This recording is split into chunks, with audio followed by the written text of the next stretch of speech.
అందరికీ నమస్తే. How you all? బాగున్నారు అనుకుంటున్నా. చాలా రోజులైంది మీ అందరిని ఇట్లా పలకరించి. యాక్చువల్లీ చేయలేకపోయాను. ఈ మధ్య నేను ఇక్కడ కూడా అంటే మీ అందరికి తెలుసు, నేను కొంచెం ట్రావెలింగ్ చేస్తున్నా. కాకపోతే అట్లా తిరుగుతూ ఉన్నప్పుడు నేను సినిమాలో టచ్ ఉన్నామని ఏం జరుగుతుందని చూస్తే రాజు వెడ్స్ రాంబాయి అనే ఒక సినిమా ట్రైలర్ చూసిన వెంటనే అరే మస్తు సినిమా తీసిండ్రు డైరెక్టర్ శైలు గారు అండ్ సినిమాటోగ్రఫీ బేగ్ గారు మస్తు తీసిండ్రు. లిటిల్ హార్ట్స్ అనే సినిమా తర్వాత మళ్ళా మంచి సినిమా స్టోరీ పట్టుకొస్తున్నారు అని అనుకుంటున్న క్రమంలో పోతూ చూస్తే నవ్వులన్నీ నువ్వులైనట్టు ఆ పిల్ల పాపం రాంబాయి వాళ్ళ నాన్న కొడుతున్నాడు, యాసిడ్ పోసుకోమంటాడు. మళ్ళీ ఆ ప్రేమించిన రాజుగాడేమో ఫస్ట్ చాలా మంచిగా చూసుకుంటా తర్వాత కొట్టడం స్టార్ట్ చేసింది చున్నీ లేదని. ఇంకా మీకు తెలుసు నా గురించి, నాకు ఇట్లా సుర్రమన్నది. ఆ పిల్లని వెంటనే కాపాడాలనిపించింది. అసలు ఏంది కథ అని అడుగుదామని ఇట్లా వచ్చిన. మాట్లాడదాం. హాయ్, తేజస్వి అనాలా రాంబాయి అనాలా? ఇవాళ రాంబాయిలాగే వచ్చాను మేడం. అవును కనిపిస్తోంది. బట్ ఎందుకంటే నేను చూడంగానే ఫస్ట్ ఆఫ్ ఆల్ ఇట్లా గట్టిగా పట్టేసుకొని ప్రొటెక్ట్ చేసేయాలనిపించింది. ట్రైలర్ చూసిన తర్వాత what an amazing love story అని అనిపించింది. చాలా సందర్భాల్లో లవ్ స్టోరీస్ వచ్చినప్పుడల్లా బాగున్నాయి అనేటట్టుగా ట్రైలర్ కట్స్ ఉంటాయి, కానీ something about Raju weds Rambai is ఏంటంటే ఆ ట్రైలర్లోనే నీ జీవితం అంతా నేను ట్రావెల్ చేసినట్టు అనిపించింది నాకు. ఒకదాని తర్వాత ఒకటి మాట్లాడదాము. చాలా టాక్సిక్ రిలేషన్షిప్లో ఉన్నట్టు అనిపించింది నాకు. నువ్వు టాక్సిక్ అంటే ఏంటి మేడం? ప్రేమని అపార్థం చేసుకుంటున్న జనరేషన్ ఉంది ఇప్పుడు. ఏంటంటే చాలామంది అర్థం చేసుకున్నారు, చాలామంది లేదు. ప్రేమ అంటే కొట్టడం, తిట్టడం, పెత్తనం చలాయించడం, మాటలు. అంటే ఇప్పుడు నేను ఏవైతే యూజ్లెస్ డిమాండ్స్ ఉంటాయో అవి నువ్వు ఒప్పుకుంటేనే ప్రేమ ఉన్నట్టు, ఇట్లా చాలా మిస్ఇంటర్ప్రిటేషన్. ప్రేమని తప్పుగా అర్థం చేసుకుంటున్నారు. ప్రేమ అంటే అర్థం అది కాదు కదా. ప్రేమ అంటే ఎలాంటి పరిస్థితుల్లో అయినా ఒకరి మీద ఒకరు గివ్ అప్ చేయకుండా, అంటే యూ హ్యావ్ టు అండర్స్టాండ్ ప్రాబ్లమ్ని ఇద్దరం కలిసి ఫేస్ చేయాలి, కానీ ఆ ప్రాబ్లమ్ని మన ఇద్దరి మధ్యలో పెట్టుకోవద్దు. ఆ అండర్స్టాండింగ్ ఒకటి రావాలి. ప్లస్ పేరెంట్స్ కూడా ఏంటంటే అదొక జనరేషనల్ ట్రామా అయిపోయింది. ఇప్పుడు మీ నాన్న మీ అమ్మని కొడుతున్నాడు, నువ్వు కూడా కొట్టేటోడినే, నీకు అది తెలియకుండా అట్లాంటి ఎత్తుక్కున్నావు. That's the problem that girls as daughters, కూతుళ్ళకి ఇదే ఇష్యూ ఉంటుంది. మీరు ఇప్పుడు చెప్పిన ప్రేమ గురించి చెప్పారు కదా, ఇట్లా ఉండాలి, ఇట్లా సమస్యలన్నీ ఎదుర్కోవాలి, మధ్యలో పెట్టకూడదని. నేను రాజుగాడు కూడా అట్లానే ఉన్నాం మేడం. ప్రేమిస్తే ఎట్లా నొప్పి ఇస్తారు నాకు అర్థం కాదు. చెప్పు. నొప్పిద్దామని అనుకోలేదు. ఇగో ఇట్లా అదే నేను కొడితే కూడా నేను చంపితే కూడా ప్రేమ చూస్తున్నారని కదా నెత్తికెక్కుతారు వీళ్ళంతా. లేదు మేడం. ఏమన్నా పిచ్చిగిన లేసిందా నీకు? నేను ఇక్కడ చెప్తున్నా నీకు ప్రాబ్లం అవుతుంది. నీకు ఇప్పుడు నాకు కనిపిస్తుంది, నాకు కళ్ళెదురుగా మేము చూసిన వాళ్ళు అందరికి కనిపిస్తుంది అరే పిల్లని కాపాడాలి అని. ట్రైలర్ చూసిన వెంటనే అక్కడ వాడు కొడుతున్నాడు, ప్రేమించినోడు, మళ్ళీ తండ్రి కూడా కొడుతున్నాడు. నీకు అర్థమవుతలే? కళ్ళు ఏమన్నా కాకులు ఎత్తుకెళ్ళినాయా? నీ లైఫ్ కూడా మీ అమ్మలాగానే అట్లనే అంటాడు నేను. I don't. ప్రేమ అనేది నీకు ఆనందం ఇవ్వాలి, కానీ ప్రేమ పేరుతోటి నీకు బాధని ఇవ్వద్దు. అర్థమైందా రాంబాయి?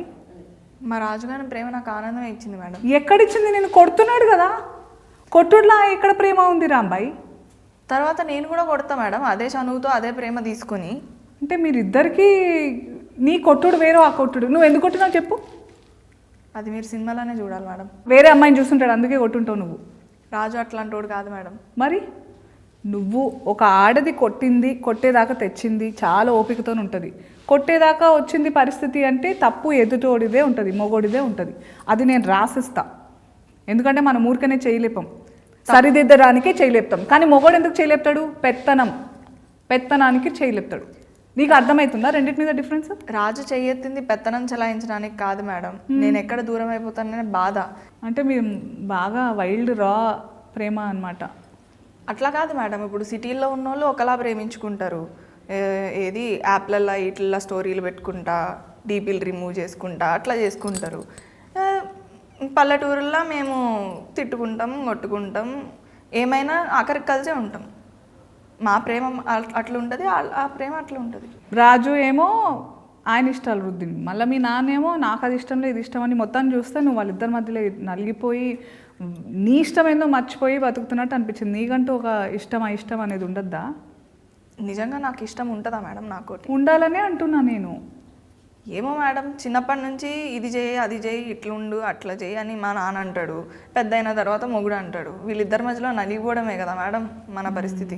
నాకంటూ ఒక మనసు ఉంటుంది కదా మేడం, నేను ఒకరిని ఇష్టపడతాను, ఒకరిని ప్రేమిస్తాను. ఇప్పుడు అమ్మాయి అంటే వస్తువు కాదు కదా మేడం, నన్ను వస్తువులా చూడడం వల్లే ఈ సమస్యలన్నీ మొదలైనవి మేడం.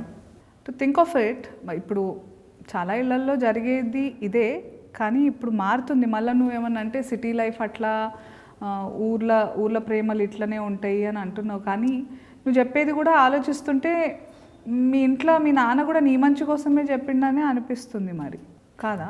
మా రాజుగారిది ప్రేమ మేడం, మా నాన్నది ఆయన మాట వినాలనే పంతం. ఇప్పుడు నువ్వు రాజుని ఎందుకు ఇష్టపడ్డావు? ఇట్లా కాళ్ళు ఒత్తుతాడు, చాలా ప్రేమగా. చూడు ఎట్లా చూస్తున్నావు నువ్వు. ఏమనుకోరు అంటే ఒక మాట చెప్తా, ఇట్లనే కాళ్ళు ఒత్తుతారు స్టార్టింగ్, పడ్డాక పీక నొక్కుతారు. నొక్కిండా లేదా? రాజు నన్ను తిట్టాడు, కొట్టాడు, గొడవలు పడ్డాడు అని కొన్ని సందర్భాల్లో నేను బాధపడ్డాను మేడం. కానీ దాని వెనకాల వాడి ప్రేమ, నేను ఎక్కడ దూరం అయిపోతాను అనే బాధే నాకు కనిపించింది. కానీ ఇట్లా నువ్వు ఇంకొకళ్ళ బైక్ ఎక్కితే నిన్ను బరిగతో కొట్టిండు కదా, మరి అది ప్రేమనా? అందులో మళ్ళీ చున్నీ లేకుండా పోతే ఖాళీరా కొడతా అన్నాడు. అంటే మరి నువ్వు అన్నావా, నువ్వు లుంగి లేకుండా నువ్వు లుంగితో వస్తే నిన్ను కొడతాను అన్నావా నువ్వు? ఇప్పుడు నేను రాజుని కొట్టిన సందర్భాలు ఉన్నాయి. ఇప్పుడు మీరున్నారు కదా మేడం, మీ ఆయనతో మీరు ఎప్పుడు గొడవలు పడలేదా, కొట్టుకోలేదా?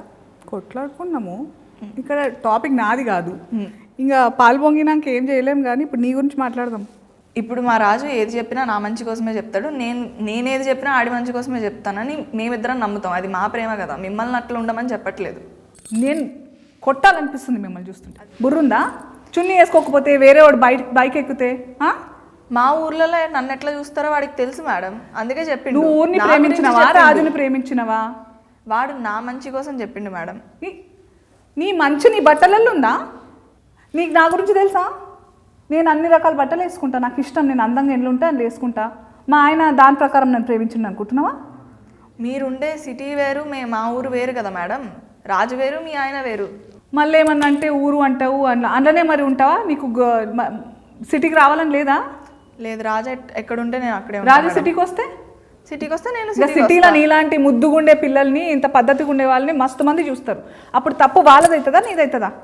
రాజుతో కాకుండా ఒక్కదాన్నే బయటికి రావడం నా తప్పే అవుతుంది కదా మేడం. ఇట్లా తయారైనవింది నీకు. అసలు సిటీ అంటావు, కానీ సిటీలో కూడా ఎంత మంచి ఆడవాళ్ళు ఉంటారు, ఎంత మంచి ఆలోచనలు భావాలు ఉంటాయి. అదేదో మనందరం కలిసి మగోళ్ళకి శత్రువు అయినట్టు నేను మగజాతికి శత్రువులాగా మాట్లాడతలేను. కానీ ఇట్లాంటి వాళ్ళు ఉన్నారు కూడా, వాళ్ళకి అర్థమవుతలేదు ప్రేమ అనేది ఏందని. ఇప్పుడు మంచి రచయితలు ఉన్నారు మన దగ్గర, మంచి ఈ సినిమాలలో చేసే ఆడపిల్లలు కూడా ఈ మధ్య మంచి మాటలు మాట్లాడుతున్నారు. మంచిగా అంటే అందరికీ ఆడపిల్ల అంటే ఆమెకి ఎట్లాంటి ఫీలింగ్స్ ఉంటాయి, ఏమేమి బాధలు అనుభవిస్తుంది, ఒక మొగోడు జీవితంలో రాకుండానే మస్తు బాధలు ఉంటాయి మనకి. నువ్వు ఆడదానివి కదా, అవునా కదా? మనకి పీరియడ్స్ వస్తాయా? దానివల్ల ముందు తర్వాత ఎంత మనకు అర్థం కాకుండా ఏమేమో అవుతుంటుంది మనకు మనసులో. తిండి విషయంలో కానీ, ఆలోచన విషయంలో కానీ, బట్టల విషయంలో కానీ, వాతావరణం విషయం కానీ అన్ని ఎఫెక్ట్ అవుతుంటాయి మనకి. ఇప్పుడు మనం పడే బాధలు మనం పడతాం మేడం, వాళ్ళకుంటాయి. వాళ్ళకి ఏముంటాయి రాంబాయి? ఇప్పుడు చదువుకోలేదని, చున్నీ వేసుకోలేదు, నా పోరి చున్నీ వేసుకోలేదు అనే బాధ, అదొక బాధ. మనకుండే వాళ్ళకుంటాయి. ఇప్పుడు చదువుకోవాలని, సంపాదించాలని, కుటుంబాన్ని చూసుకోవాలని, ఏం సాధించకపోతే మగోన్లా కూడా చూడరు, ప్రేమించిన అమ్మాయిని పెళ్లి చేసుకోలేరు. ఇట్లా వాళ్ళకుండే సమస్యలు వాళ్ళకుంటాయి, మనకుంటాయి. ఆ బాధలకి ఇవన్నీ బాధలు మనకుంటూ ఇంకా ఈ బాధలు కూడా ఉంటున్నాయి కదా రాంబాయి. వాళ్ళకి మొన్న ఒక పిల్ల మంచిగా అడిగింది, ఈ పీరియడ్స్ అనేవి మొగలకు కూడా రావాలి అని. అట్లా కాదు మేడం, ఇప్పుడు మనకుండే బాధలు మనకుంటాయి, వాళ్ళకుండే బాధలు వాళ్ళకుంటాయి. సరే కానీ అంత ప్రేమించిన అన్నావు, మరి అంత బాధ ఎందుకైంది? ట్రైలర్లో చూసిన నేను. ఇక్కడ నా ప్రేమ కథకు ప్రేమే అతిపెద్ద శత్రువు మేడం, ప్రేమే శత్రువు. మరి అట్లాంటప్పుడు ఎందుకు రాజుని ప్రేమించినవు? రాజుగాన్న నేను అడగగానే బ్యాలెన్స్ చేయిస్తాడు, నాకు పానీపూరి తినిపిస్తాడు, ఆటోలలో రోజు తిప్పుతాడు, నేను అడిగానని చెప్పి బిట్లు చూడ్డం ఆపేశాడు. నా కోసం నేను ఎన్నిసార్లు అడిగినా బ్యాండ్ కొడతాడు. ఇంతకన్నా ఏం కావాలి మేడం?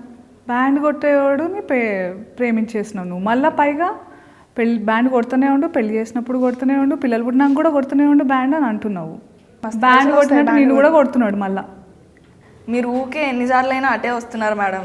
మేమిద్దరం అంతే, అదే చెప్తున్నాను. కొట్టుకుంటాం, తిట్టుకుంటాం, కలిసిపోతాం.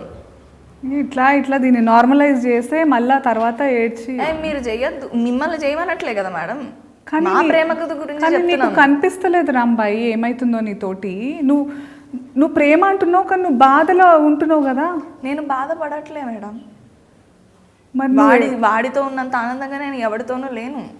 నేను చూస్తే నాకు ఏమనిపిస్తుందంటే, ఇంగ్లీష్లో ఒక సామెత ఉంది, too much understanding invites disrespect.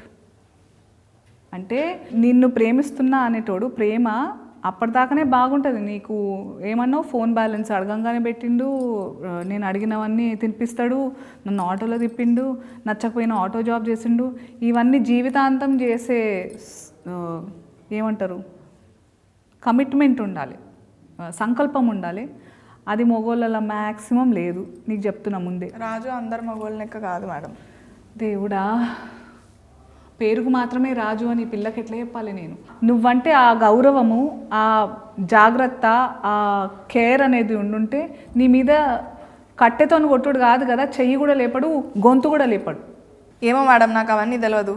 రాజుగాని ఏం చేసినా నాకు ప్రేమే కనిపిస్తుంది.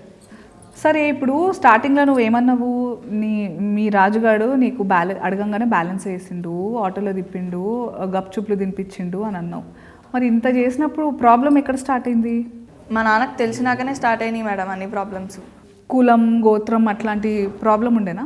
లేదు మేడం, కులము ఇట్లాంటివేమి మా ప్రేమకు అడ్డు కాదు మేడం. మరి ఎందుకు ఒప్పుకోలేదు మీ రాజుగాడికి నీకు మీ ఇద్దరు ప్రేమని? మరి ఇప్పుడు రాజు 7వ తరగతి వరకే చదివాడు మేడం.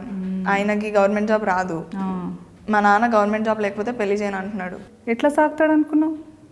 సాగుతాడు మేడం. ఇప్పుడు మా అమ్మ మా నాన్నని గవర్నమెంట్ జాబ్ ఉందని చేసుకున్నది. లేదు, మా తాత మా నాన్నకి గవర్నమెంట్ జాబ్ ఉంది కాబట్టి మా అమ్మ సుఖంగా ఉంటుంది అనుకుని పెళ్లి చేశాడు మా నాన్నకి. కానీ నేను ఇప్పుడు వచ్చైతే మా అమ్మని సుఖంగా ఉండడం చూడలేదు. ఇప్పుడు నేను సుఖంగా ఉండాలి, నన్ను అర్థం చేసుకునేవాడు కావాలి, గవర్నమెంట్ జాబ్ ముఖ్యం కాదు, రాజు లాంటివాడు కావాలని అనుకున్నాను. అది ఇప్పుడు నాకు ఒక ఇష్టం ఉన్నది, నేను ఒక దాన్ని ఇష్టపడుతున్నానని మా నాన్ననే కాదు, ప్రతి ఆడపిల్ల తల్లిదండ్రులు వాళ్ళ అమ్మాయి ఇష్టాల మీద, వాళ్ళ అమ్మాయి వాళ్ళ ప్రేమించిన వాళ్ళ మీద పెట్టిన నమ్మకాన్ని అర్థం చేసుకోవాలి కదా మేడం. రాజు గురించి తెలిసే ముందు మీ నాన్న నీతో ఎట్లుంటుండే? ప్రేమ లేకుండే? అంత సీరియస్గా ఇప్పుడు ట్రైలర్ చూసిన మస్తు కొట్టి యాసిడ్ పోసుకో అన్నాడు నీ మీద, అంత కోపం ముందు నుంచి ఉండేనా? రాజు గురించి తెలిసిన తర్వాత నుంచేనా? చాలా ప్రేమగా ఉంటుంటే మేడం. మా అమ్మని కొట్టేవాడు కానీ నన్ను నా మీద ఎప్పుడు చేసేవాడే కాదు. అందుకే మా కథకి ప్రేమే శత్రువు. ఇప్పుడు నువ్వు ఏమన్నావు, మీ అమ్మని కొడుతుండే కానీ నిన్ను మాత్రం ఎప్పుడు కొట్టకుండా ప్రేమతో చూసుకుంటున్నా. మీ అమ్మని ప్రేమించినోడు నిన్ను అస్సలు ప్రేమించలేడు. అందుకే కదా మేడం నేను ఇప్పుడు రాజు వెంట పడుతున్నాను. రాజులో నన్ను బాగా చూసుకునేవాడిని చూస్తున్నాను, నన్ను ఇదిగో ఇట్లా కాలొత్తేవాడిని చూస్తున్నాను. కాలొత్తుడు సరే, ఆ తర్వాత మరి బైక్ ఎక్కొద్దని నీ మీద నమ్మకం లేదా? నా మీద నమ్మకం ఉంది మేడం, కానీ మా ఊర్లో ఉండే జనాలు ఎట్లుంటారో రాజుకు తెలుసు. రేపో మాపో ఇంకొక మాట అంటారు, పెళ్ళైనాక అంటారు. అప్పుడు ఏం చేస్తాడు రాజు? అప్పుడు కూడా నువ్వు ప్రేమతోనే ఎల్లగొట్టినాను అనుకుంటావా? ఎల్లగొట్టాడు మేడం, అదైతే నాకు నమ్మకం ఉంది. ఏమర్థమవుతుందంటే మీ నాన్న రాజు ఇద్దరు 2 జనరేషన్స్ అలాగున్నారు కానీ సేమ్ అనిపిస్తుంది. నువ్వు ఏమంటారు, పెనమించి పొయ్యిలబడ్డట్టు పరిస్థితి అవుతుంది నీదని అనిపిస్తుంది నాకు రాంబాయి. ఎందుకంటే మీ అయ్య ఉన్నాడు, ఆయన ప్రేమ పేరుతోటి పంతం పట్టిండు, దాంతో నువ్వు ప్రేమ అని అనుకుంటున్న వాళ్ళతో దూరం చేస్తున్నాడు. వాడు మంచోడో లేదో అది పక్కన పెడితే, మీ నాన్న పంతం పేరుతో నిజంగా ఐ థింక్ ఆయన ఏమనుకుంటున్నారంటే ఊరంతా ఏమనుకుంటారు అనే ప్రెషర్లో ఉన్నాడు. సేమ్ మీ రాజుగారు కూడా అంతే, ఊరంతా ఏమనుకుంటారు నువ్వు వేరే వాడు బైక్ మీద తిరుగుతాయని. నీకు అనిపిస్తలే ఇది సేమ్ నువ్వు కూడా మీ అమ్మలాగా బలవుతున్నావని? లేదు మేడం, రాజు వేరు మా నాన్న వేరు. నువ్వు ఎన్నైనా చెప్పు రాంబాయి, నాకేమనిపిస్తుందంటే ఇదంతా కథ విన్నాక దట్ మీ నాన్న మస్తు మొండోడు, ఆయన పంతమని నువ్వే చెప్పినాక మీ పెళ్ళికి ఒప్పుకుంటాడని నాకు అనిపిస్తలేదు. కాదు మేడం, ఇప్పుడు మా నాన్న ఏం చెప్పినా వినడు. అసలు మీకేమనిపిస్తుంది మేడం, ఎందుకు ఇట్లా ఉంటారు? ఈ ప్రాబ్లం నీది ఒక్కటే కాదు రాంబాయి, అందరు అమ్మాయిలకి ఇదే ప్రాబ్లం. ఎందుకో నాకు నీకు జనరేషన్ గ్యాప్ ఎంతున్నా కానీ నాకు ఒక్క విషయం అప్పుడు అర్థం కాలే, ఇప్పుడు అర్థం కాలే. అప్పటికి ఇప్పటికీ కొంచెం మారినా కూడా మీలాంటి ఊళ్ళల్లో ఇంకా ఆ పాతకాలం పద్ధతులు, ఆ పాతకాలం పగలు పంతాలు, పరువు ప్రతిష్టలు పేరుని వీటన్నిటిని అమ్మాయికి తోడుగా, అంటే వీటితో పాటు పరువు ప్రతిష్ట అమ్మాయి ఒక లైఫ్లెస్, అంటే జీవం లేని దానిలాగా ట్రీట్ చేస్తూ ఉంటారు. పరువు కోసం మనం ప్రాణాలు తీసేస్తున్నాము, ప్రాణాలు ఇచ్చేస్తున్నాము, మన సుఖాలు సంతోషాలు అంతెందుకు మనల్ని మనమే వదిలేసుకుంటున్నాము. కానీ ఈ పరువు అనేది ఇందులో ఏదన్నా మనకి ఇస్తుందా? ప్రేమ ఇస్తుందా? సుఖం ఇస్తుందా? సంతోషం ఇస్తుందా? కరెక్టే. ఇంతకీ మీది లవ్ మ్యారేజా అరేంజ్డ్ మ్యారేజా మేడం? లవ్ మ్యారేజే. మీ కాకపోతే ఇంట్లో ఒప్పించాను. మీ ఇంట్లో ఒప్పుకున్నారా మేడం? ఎట్లా ఒప్పించారు? చాలా కష్టమైంది రాంబాయి నాకు. అందుకే కదా నిన్ను చూస్తుంటే నేను ఈ లైఫ్ కొంచెం, నేను కూడా మా నాన్నకి మా ఆయనకి మధ్య నలిగిపోయిన సందర్భాలు ఉన్నాయి. కాకపోతే మా ఆయన మీ రాజులాగా కొంచెం అగ్రెసివ్గా అప్పుడు లేకపోయిండు. అంటే కొంచెం ఓపికతోటి మీ అమ్మ నాన్నలు ఒప్పుకున్నాకనే పెళ్లి చేసుకుందామని ఆగిండే. అక్కడ నాకు కొంచెం ఊరట ఉండే, ప్రెషర్ లేకుండే మా ఆయన నుంచి పెళ్ళి కోసం. ఒప్పుకున్న తర్వాత చేసుకుందాం పెళ్ళి అని. అందుకే ఆ గౌరవం అన్ని వైపులా ఆగింది. ఓపిక ఉండే కొంచెం మాకు. అది ఈ జనరేషన్కి లేదు ఓపిక. నేను రాజు కూడా అట్లనే ఓపికతో నిలబడడానికి ప్రయత్నించాం. నేను అడుక్కున్నా, తన్నులు తిన్నా, తిట్లు తిన్నా. మేమిద్దరం ఎన్ని సంవత్సరాలు కష్టపడ్డామో తెలుసా మా ఇంట్లో ఒప్పించడానికి? ఎన్ని సంవత్సరాలు? 9 సంవత్సరాలు. మీరు ఎన్ని సంవత్సరాలు, నువ్వు ఎన్ని సంవత్సరాలు? నేను కూడా మస్తు దెబ్బలు తిన్నా మా ఇంట్లో మా నాన్న దగ్గర. మా నాన్న కూడా ఇట్లనే అడుగుతుండే, నీకు నా ప్రేమ ఏం తక్కువైందని బయట ఎత్తుక్కున్నావు అని అడుగుతుండే. నాకు కూడా నీలాగానే అనిపించింది, ఆ ప్రేమ వేరు ఈ ప్రేమ వేరు కదా అట్లని చెప్పి. నేను నాన్న నన్ను కొట్టిండని చెప్పేసి, అంటే ఇప్పుడు అనిపిస్తుంది దట్ కొట్టడం అవన్నీ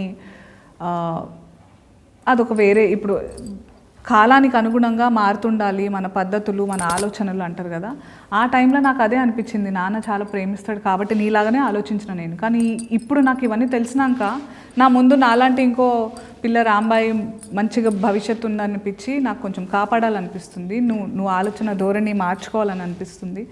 ఓపికతో నిజంగా నువ్వు రాజుగాడిని అంత ప్రేమిస్తున్నావు, రాజుగాడు నేను నిజంగా ప్రేమతోనే ఇవన్నీ చేస్తున్నాడు అని అనుకోవడం నీ పిచ్చితనం. ఫస్ట్ ఆఫ్ ఆల్ ప్రేమ ఉంటే కొట్టుడు ఉండదు. సరే ఒక 2 సెకండ్లు కొట్టుడు గురించి పక్కన పెడదాం, కానీ చేతులతో దెబ్బలు కొట్టుడు కంటే నీ మనసు మీద, నీ అస్తిత్వం మీద దెబ్బ కొడుతున్నాడు. అంటే చున్నీ వేసుకోకుండా బయటికి పోవద్దు, వేరే వాడి మీద ఎక్కొద్దు, ఇవన్నీ మంచివి కాదు రాంబాయి. నీకు అర్థమైతలేవు కొన్ని. నువ్వు ఇప్పుడు అంటే మీ ఇద్దరి మధ్య ప్రేమ ఊరోళ్ళు ఎట్లా అనుకుంటారో దాని మీద ఆధారపడి ఉందా ఏంది?